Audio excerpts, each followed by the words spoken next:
อีกแง่เด้อคืนนี้จับหัวเราไว้อีกแง่เด้อมือเห็นสาขาใจกว้างโมทนาตั้งแต่สาธุเด้อท่านหมอกให้อยู่ดีมีแห้งเลยเข้มแข็งคืนหน้าอย่ามีละถอยอย่าได้ตกต่ำต้อยให้มีสุขสมหวังทางกายมีพลังแก่แข็งเสมอสาจงสุขกายสบายสางสัทธาเจ้าภาพใหญ่ใส่ทานคำเสียนแม่นว่าเพื่อนอยู่ไกลลูกบ้านเพื่อนละบ่เสื่อเด้อทานคำเสียนในนั่งแปรกายพ่อเห็นเพิ่นมาฟังรับนางน้ำกันเป็นแถวสัวเซลในย่อมยอให้สุขกายสบายป้องสัทธาผู้ตกแต่งจงอยู่ดีมีแห้งและเข้มแข็งขึ้นหน้าอย่ามีละลอยลืมจงมันคงกระเสริมสางสัทธาเสื่อเพิ่นแวอยู่ใช้แล้วนั่งแปรแม่นเพิ่นเมื่อแล้วบ่อย่าเห็นหน้าเพิ่นดีมีแลเที่ยวนี่โซ่เซ่ส่วนอยากเอาเสียงล้ำส่งโฆษณาเป่าโป่งที่เป็นหน้านางทานทำเสียงเฮาให้มือดีหอดเจ้าเลี้ยงล้ำส่งเสียงถึงให้มาฟังหมอลำมวนน้ำจุดเพื่อนแจกจังคอยแย่งเมื่อกำสัทธาน้ำจ้างใจจากนี่ท่านทุนหลายเพิ่นกะยังนางไก่บ่ทันได้นางเมืองอีกเป็นทานสัทธาบุญธนีพี่น้องจักเป็นคนคนใดใส่นั่งเครื่องน้ำผู้ดูยองเดียวละ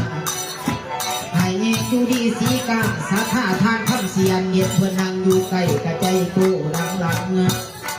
ให้สมบุญมั่งคั่งสัทธาใหญ่มีสุดทานคำเสียนผลผ่านข้องข้อมถูกบาทอย่านำมาไกลให้หายเจ็บหายไข้พ้วยไผ่ให้ไกลห่างยุทางเหตุทางสารสบายบ้านอยู่กระเสริม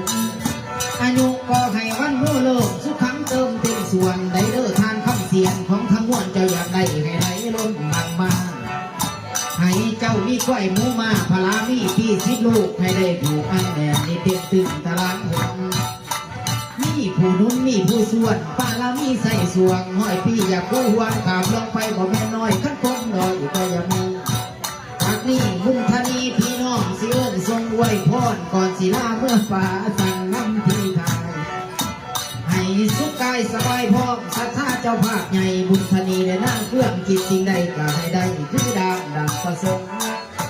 กินนี่กายาสีโบกยกกายาสีลกให้มันคงเสริมสางเป็นคุณนางยิ่งใหญ่บุญในไหลทรงเขาเถิงเจ้าอย่าห่างนี้อีกเจ้าสัทธางานเป็นตนคือทานเลื่อมแม่นผู้ใดผู้นี้เมื่อละบ่สัทธาหรือพวกมาฟังล้ำผู้นั้นน้ำล้ำใจทานนั่งแก้วเฮาผู้นำฟังล้ำคอยเคียงกันอยู่มอแม่นผู้นี้นี่บ่ผู้เล่าซื้อว่าแก้วเห็นแล้วอย่าปล่อยข้ามจะเงาบ่แก้มต่างสร้างหวังในมโนแม่นั่งแก้วเฮาเจ้าผู้ฟังล้ำแล้วผัดเอาเงินมาก่อนเป็นรางวัลทรงตอนย่ำสิขายห่างผู้ขาสิขอไว้พ่อไหนสัทธาแก้วที่แม่ให้เจ้าสุขอยู่สานสบายบ้างสุขเย็นอายุก็ให้ยืนเน่ามันพัดภาษาสมส่วนเด้อแม่ผู้ฟังของทั้งมวลแม่อยากได้ให้ไหลล้นดังมาจงอยู่ดีสีกากายญาอย่าละลอยกะยามีตกตับต่อยให้ยืนมันอยู่กระทรงเพิ่มต่อกันไปหนาสัทธาแก้มแสงอยู่ใช้แล้วทานแดงเสื้อเด้อมานางไก่มาลำไตให้นอนใจแน่ทานนั่งผู้เมียนถ้าเป็นเพื่อนอยู่ไกลใส่พอดีใจอย่าเฝ้าไล่ลื่นหนีจากคุยที่ห่างทานนั่งผู้เมียนนั่งเขาเอาคนสวยโกดาล่ากระโปทอขอโทษบ่เป็นโสจะเห็นเจ้านางเยียนบ่แม่นบ่หมอปากเกียนใจหาเพียงปานสอนอ่อนสอนท่านสายผ้าจะกล่าวคำพูดเลย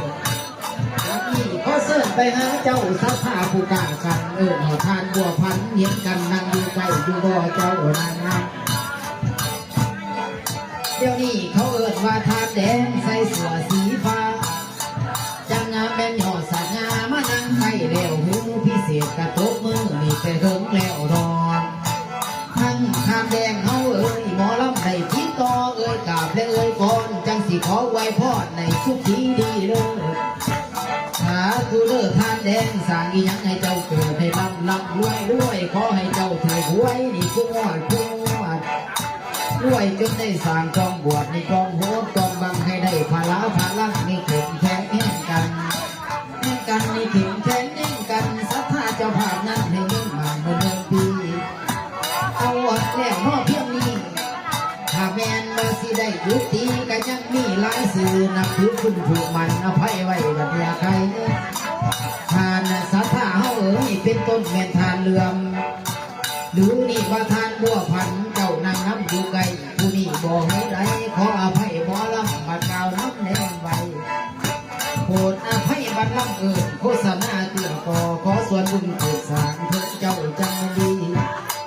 และขอเสถานแก่นั่งไข่เฮาว่าดีจักแม่นเพิ่นคนใดเสิร์ฟเดิมมาฟังลำนางน้ำเลี้ยงไก่ว่าทานแก่เฮาใจเหลื่อมใสเสมอแก้วว่านี่นิ่นลังคาได้มาเห็นเจ้าสาธาบ้านหน้าแว่นพี่น้องเห็นหน้าซื่อตาใจอยากเห็นเจ้าจังเส้นทานมาฟังลำเป็นตนคือน้ำไผ่คือสีมีใจใสเลิศคนนครไทย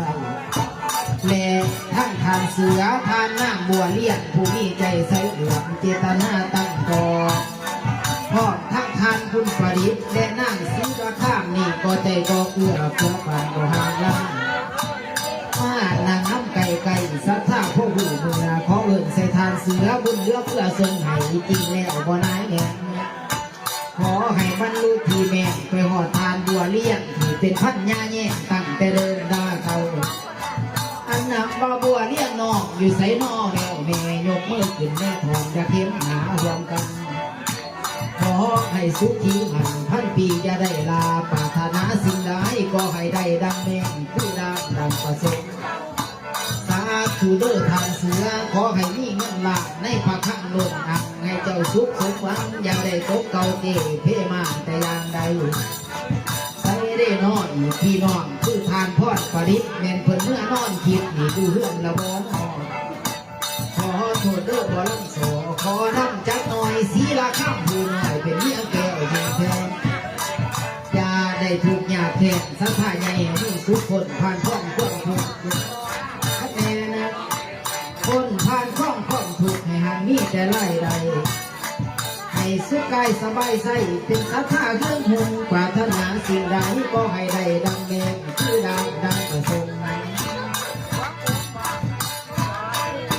นี่สบายดีทานแพงผู้นั่งน้ำไก่ไก่ว่านี่เป็นเจ้าภาพใหญ่ใส่เสือสีดำคนกับคนงามทำเลิศดีบ่ยอกรอปานเบาเมื่อนอกเมริกอกเมริกาพวกสิยับเข้ามาตกมาแตะเดี๋ยวนี้มานั่งเลี้ยงนางแง่เที่ยงทางลูกหลานให้อยู่สุขสำราญศรัทธาผู้ประเสริฐสาธุเด้อทานแพงขอให้ทานลำเลิศประเสริฐสองใสสีให้อยู่ดีเป็นดีเป็นเศรษฐีเงินตูแต่ละวันแต่ละเมื่อให้เจ้านั้นร่ำรวยพัดแม่ย่ามเลี้ยงงัวเลี้ยงกล้วยก็ให้พัดแม่งัวแก่แพร่แบ่ให้เต็มแม่อยู่ตรงนั้นแม่นะพอขับแพงเฮาขับเจ้าไปขายข่าให้มันแต่เงิน$มาเป็นพันเดินใช่ไปฆ่ามืออื่นให้ได้กำไรเป็นคือ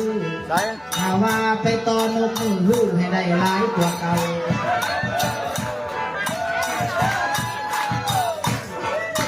เขาให้ได้หลายกว่าเก่าตอนนกแขกนกเขาอย่ามีเบาผ่าแข่งให้มีได้อยู่ทุกวัน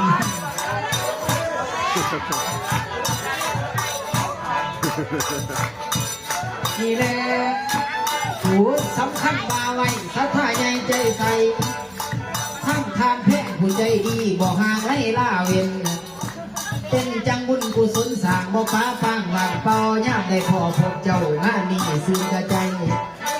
ฟ้าสัทธาเฮานี่จังเป็นดีเหลือล้นบ่มีน้ำแนวเท่าขอให้สุขดีสามคือเจ้าผู้แทนทานให้สำราญเนื้อหนาสัทธาพ่อหูเมื่อขอบใจด้วยทานเสือเจ้าผู้นำไก่ไก่บ่ทันได้หายนอนทั้งหมอลำหมอกอดเสียงลำที่พันดอมนี่เป็นก่อนเกี่ยวกายบรรลัยง่ายออกหายเห็นได้คู่สุแนมนี่แต่เจ้าสัทธาผู้ใจดีเลิศ สมดังปรารถนาขอบใจเรื่องดาขอบใจท่านมาดาผู้นำน้ำวันนี้แต่ว่ามีหลายคนเสนอให้ที่ใจบ่ตกแต่งวางไว้พ่อนพอแพงสามารถคักกระดอพ่อใจแล้วก็อย่างนี้จากนี้ยังมีสาวน้าน้อยเป็นคนคอยมากกินหมอลำมาหากินอยู่ต่างบ้านการนี้ได้คิดเห็น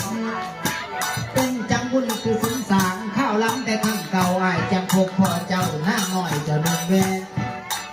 เป็นหน้าตาแพงเหลือหายมีไส้เขี้ยนเขี้ยนไหลแล้วบ่นอหน้าเอ้ยหรือเจ้ายังอยู่ข้างเขี้ยนหางแต่ผู้เดียวไม่ว่าป่าหน่อยเอ้ยหน้าเอ้ยพี่ขอคมการเกี่ยวแถวเดียวสิว่าใส่ขอโทษขออภัยบอกเคยพบพ่อหน้าผู้ใดโกสัมภารานขออวยพรในแก่น้องนั่งหน้าตาคำหน่อยเอ้ยหน้าเอ้ยให้พรไปง่ายกว่าเลยเสื่อมก็ที่แสนอย่างมอกแก้มรัก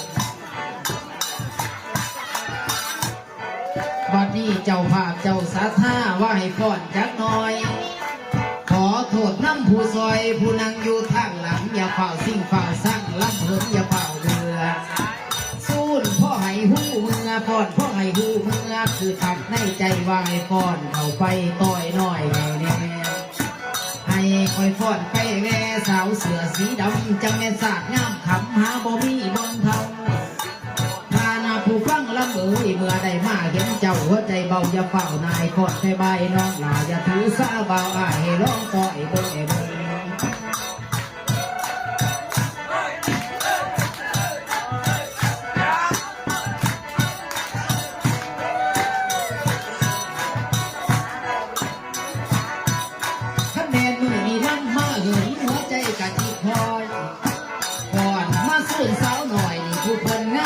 สวยพอปานดาราในตาฟ้าย้อน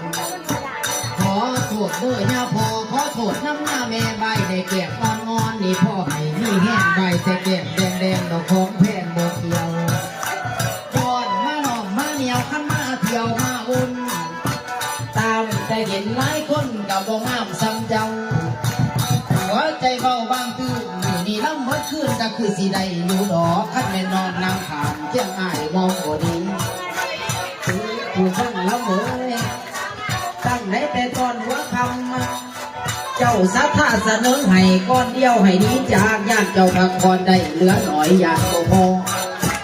บาดมาพ่อผู้สู้นอนใจชวนเห็นหันบ่อยากเมื่อนอนเพื่อนอยากอยู่น้ำแถวนี้โอ้ยหน่อยเอ้ยหน้าเอ้ยจังงามแรงงามไรน้ำปันส่งบ่มีกี่เดี๋ยวบนดีบ่จ่อยหอยเสียงปากบ้านจ่อยมาเถื่อเสียงเพิ่นปล่อยบ่ปานฟ้าพาพูดประทั่วบ่พนันแล้ว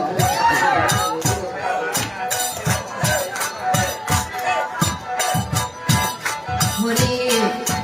ขอโทษเด้อพะนางลาสิขอลาไปทางใหม่ยับเข้าไปไกลๆผู้ฟังลำภาคใต้ย่าไอ้จังสิลงเมื่อนี้ว่าให้ปล่อยสาวหนูเจ้าผู้แก้มปานามาเห็นว่านางลาขันดาลากระบอกขอผู้โทษบ่แม่นสอตาก็ตัดเต็มได้มาเห็นสาวหนูขอโทษขออภัยขันนอกพี่ผู้แล้วอภัยพี่หมอลำเจ้าได้ผู้คนงามคำได้นางน้ำวันนี้ไปได้นอสามีนอกอภัยน้ำให้อายเด้ขอซื้อแก้ดินใบแก้มก็จะดีเมื่อนี้ที่ขอไว้พ่อได้สาวน้อยเจ้าผู้มาฟังลำกับสาวหนูน้ำแน่นอกผู้นั่งอยู่ข้างให้ยืนบันเมินที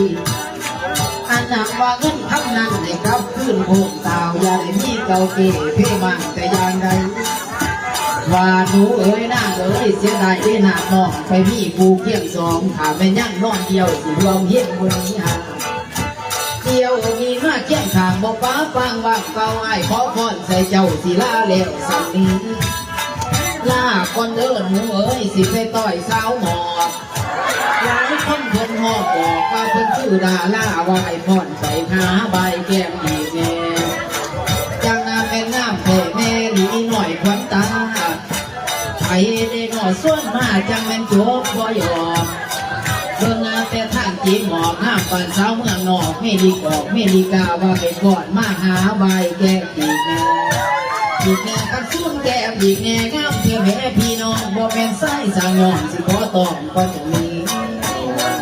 พูดได้ไรมันจะนี่มื่อนี้